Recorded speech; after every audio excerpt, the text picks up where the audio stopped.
This is Autoline Daily, the show dedicated to enthusiasts of the global automotive industry. Good news for Japanese automakers. The US and Japan reached a deal on EV battery minerals that paves way for Japanese OEMs to access the $7,500 tax credit for electric vehicles. The deal is aimed to reduce reliance on China for battery materials, and it prevents the US and Japan from imposing export restrictions on the minerals. The Treasury Department will issue its final rules for what EVs qualify for the credits on Friday. And despite this new deal, the Treasury Department still has final say on whether Japanese-made EVs and batteries will qualify for the subsidies. But Japan's trade minister said he expects they will meet tax exemption requirements under the Inflation Reduction Act.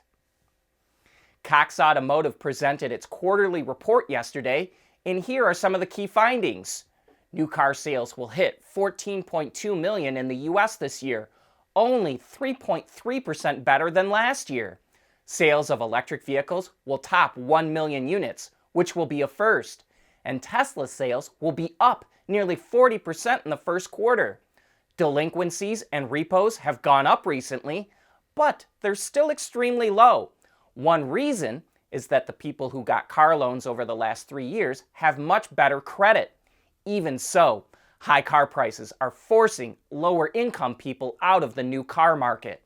And here's the real shocker. In 2012, over half of all the vehicles in dealer showrooms cost less than 30 grand. Today, that's only 14%. And back then, only 6% of cars and trucks cost over 50 grand. Today, it's 39%. While other automakers have dismissed battery swapping, Chinese automaker NIO continues to develop the technology and is now rolling out its next-generation battery swapping station in China. Called the Power Swap Station 3.0, it can hold up to 21 battery packs, which allows it to swap a battery in less than 5 minutes and lowers the cost of the swap. The company is aiming to have 2,300 swapping stations globally by the end of the year. It currently has 1,300. And while NIO continues to invest in swapping, some experts say it likely won't become widespread unless the batteries become standardized. At Schaeffler, we pioneer motion. Electrifying mobility, manufacturing smarter, reducing CO2 emissions, making energy production clean. Schaeffler pioneers motion to advance how the world moves.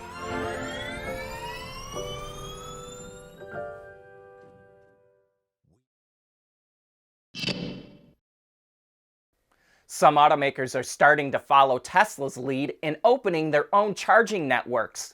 Back in January, Mercedes announced it will open its own network in North America, Europe, and China. And now Wards Auto reports that Hyundai is considering its own charging network in North America. The automaker already operates one in South Korea in partnership with SK Networks. Hyundai's VP of Product Planning says it would also partner with other companies if it opens a network in North America. And it's also considering asking its dealers to build EV chargers at their locations that could be open to the public or only just Hyundai customers. Renault revealed the all-new Espace, which first launched in the best year ever, 1983, and is now in its 6th generation. But it no longer has minivan styling. For the first time ever, it's an SUV.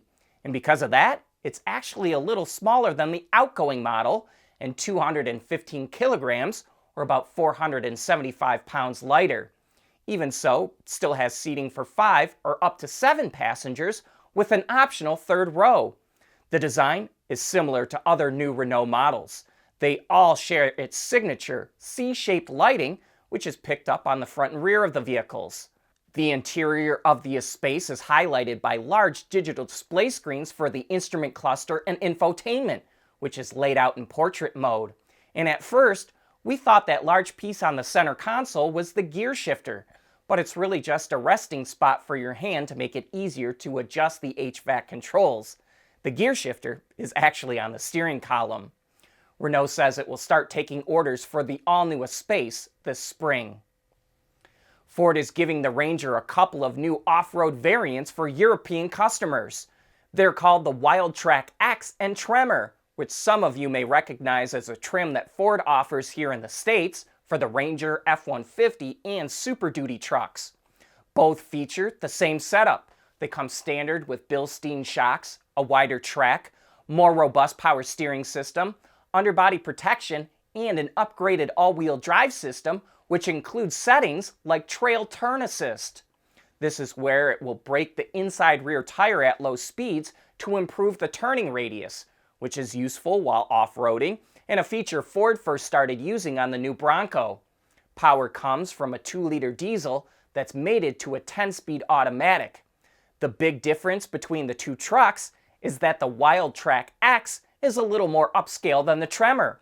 It has more interior features, better exterior lighting, more intricate wheel designs, and its own unique styling. Ford says the order books are open right now, but deliveries won't start until August.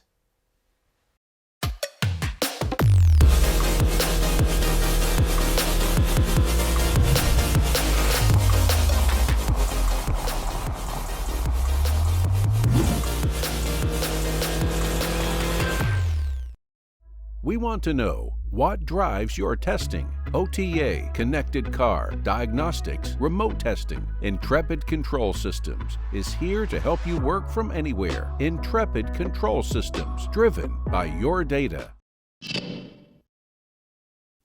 Fisker is gearing up to start deliveries of its Ocean electric SUV in Europe, and the company claims that it will have the longest range of any electric SUV available in the EU.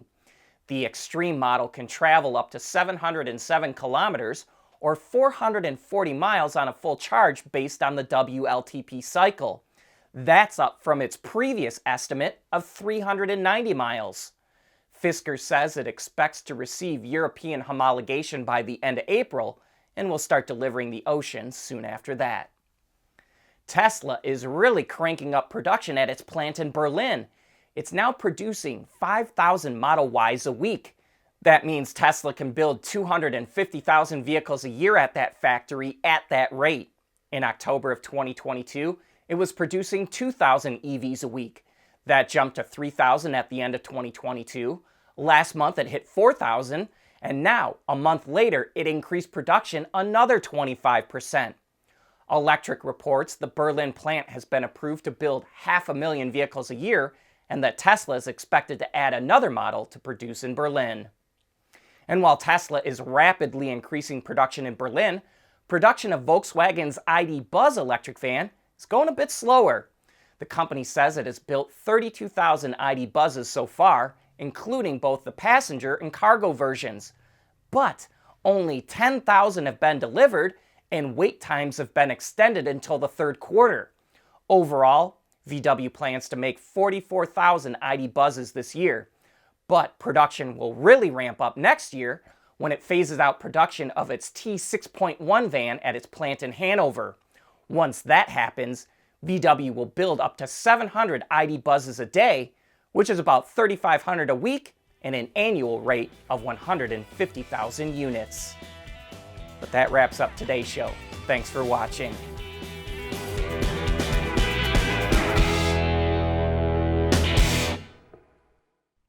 Autoline Daily is brought to you by Bridgestone, solutions for your journey.